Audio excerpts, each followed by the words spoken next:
Namaskar. Welcome to my video column. Maharashtra results send a clear message.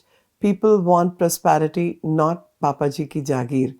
Even in states where majority has not been clear, the BJP has been able to garner the largest share of the electorate's confidence. In Jharkhand, the BJP retained 33.9% of the votes, while the combined share of the Jharkhand Mukti Morcha and Congress was just about 39.2%. It is apparent that years of Congress misrule and empty promises, hawa mein baatein as it is said in Hindi, have rendered the party a toothless tiger in the polls. Viksit Bharat or Fix-it Bharat. During 60 years of Congress rule, the aspirations of a large section of people remained untouched. Those aspirations are getting addressed by the BJP.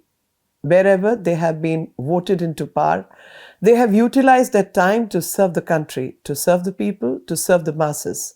Roads are being built, ports are being constructed, and infrastructure development is flourishing.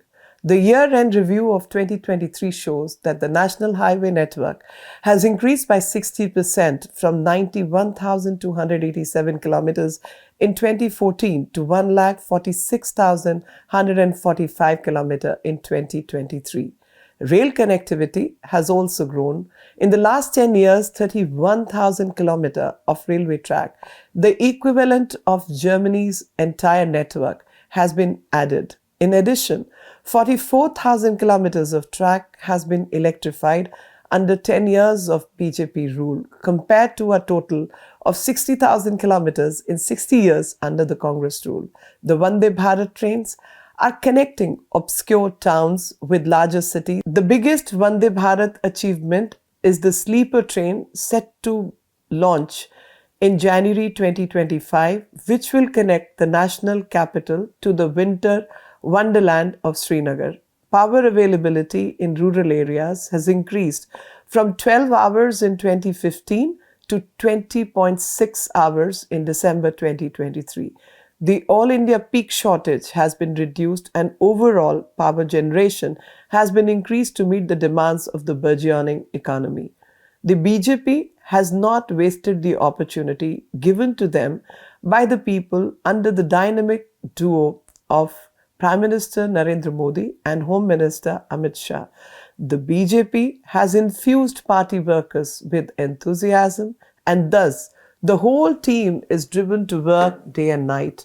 This work ethos has seeped down to the bureaucrats and ministers alike. We can safely say that the sun never sets on the BJP, and the sons and daughters of Ma Bharti are driven to work round the clock. The fix the wrongs and let it be or ignore it culture has been shown the door. India as a world power. The aspirations of the common Indian are being met. I sat in an auto rickshaw recently in my erstwhile constituency of New Delhi, and the driver couldn't stop extolling the virtues of the BJP leadership. He said he could have never imagined that India would achieve the international status that it has today as a peacemaker and world leader, while Pandit Jawaharlal Nehru enjoyed hobnobbing with the white man and pursuing Western hobbies. It is only Narendra Modi and team who have shared center stage with the world leaders such as Donald Trump, Joe Biden, Vladimir Putin and Vladimir Zelensky, and even Xi Jinping. India's GDP rank has reached the 5th place in 2024, with IMF projecting GDP growth around 7%.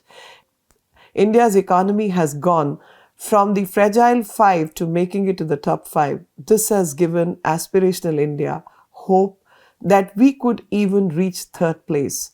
The present government is not selling dreams, but delivering on its promises.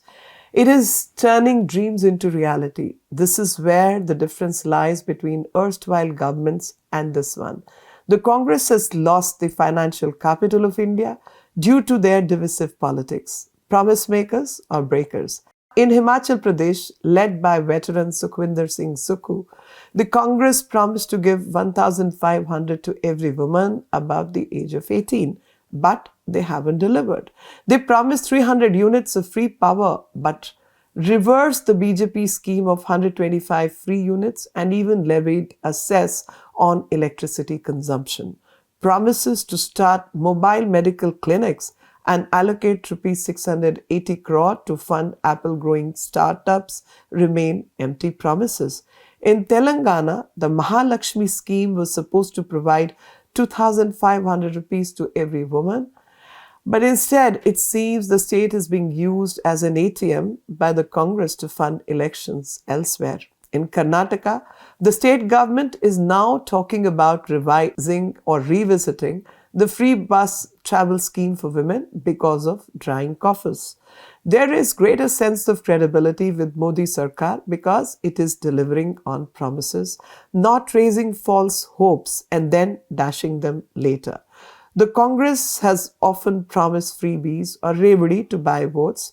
We tend to underestimate the chutpa of the average voter.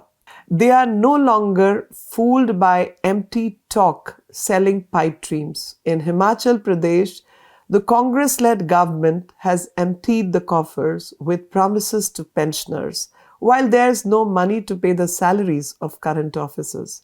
In Karnataka, 18 months of Congress rule has allegedly skyrocketed the state's debt to rupees 82,000 crore. The BJP doesn't make false promise, and promises they make, they try to keep it. They will promise less and end up giving more, reaching the unreached. Per recent statistics, the BJP has returned to power for the third time in 6 states. Maharashtra, Uttarakhand, and Assam are among the states that have placed their trust in the BJP's governance, voting them back into power for the third consecutive term. This shows that the people are satisfied with the work BJP has done and the progress these states have made under their respective governments. The BJP has an equation with the people and understands their problems they face even in the states like Assam, where there is a large minority community. In Assam's Congress stronghold, Samaguri Assembly constituency, where Muslims constitute around 65% of the vote, the Congress candidate was defeated by the BJP. This signifies that the BJP's outreach and development policies are working in the strategic border state with all. Sabka Saath, Sabka Vikas. Gujarat has been a BJP stronghold for the last 7 assembly elections and shows no sign of relinquishing the saffron flag. Women are steadily and consistently voting for the BJP. You can't lead a country by neglecting 50% of the electorate. Women are crossing barriers of caste, creed, religion, and economics to vote for the BJP. Chapter 10 of the BJP's manifesto pledges legal and policy level initiatives to remove discrimination against women, the abolition of triple talaq for Muslim women, the LPG scheme, and conversations on toilets and menstruation have given women the sense of comfort that the BJP has their back. The reservation for women in Parliament bill has also been pushed by the BJP. The BJP has been advocating for equal legal and political rights for women as well as healthcare, all of which were previously neglected.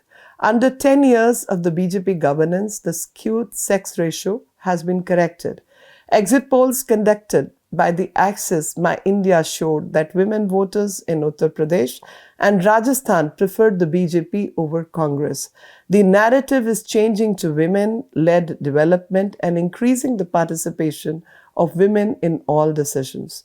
This large vote bank was ignored under Congress is now a driving force. My neighbor's grandaunt recently mentioned that they were told to vote for the Congress by the male members of their family. But now they want to vote for Modi Sarkar bar because they now feel like partners in the power sharing under the Modi governance, not followers of patriarchy.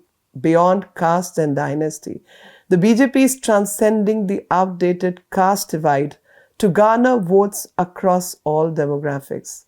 Beating the divisive caste drum has been the Congress forte, and they have been clamoring for a caste census in states under the misconception that it will sway votes in their favor. In 2021, Priyanka Vadra, implored voters in Uttar Pradesh don't vote on the basis of caste and religion. Yet in November 2024, she was challenging PM Modi to commit to a caste census and accusing the BJP or standing in the way of caste-based reservations. The people of Viksit Bharat want to leave behind the rhetoric of caste and focus on employment opportunities and development.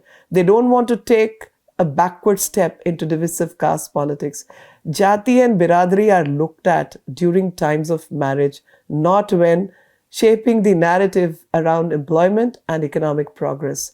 The family number one has all its adult members in parliament. Why are they leaving the fourth one out? Question to ponder. Having 4 family members in the parliament will not take away the bitter taste of electoral defeat. India is not a monarchy where a member of the first family inherits the political throne. The people of India want peace and prosperity, not papaji ki jaagir.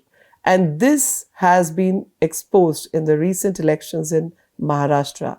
Last but not the least, a lot has changed since 4th January 2024. The vote percentage has increased from around 61% to 65%. This statistic indicates a consolidation of traditional BJP votes and the silent majority who have stepped out in support of the BJP. They have clearly made up their mind in favor of Vikas Bhi or Virasat Bhi, development aligned with cultural nationalism. Jai Hind, Jai Bharat.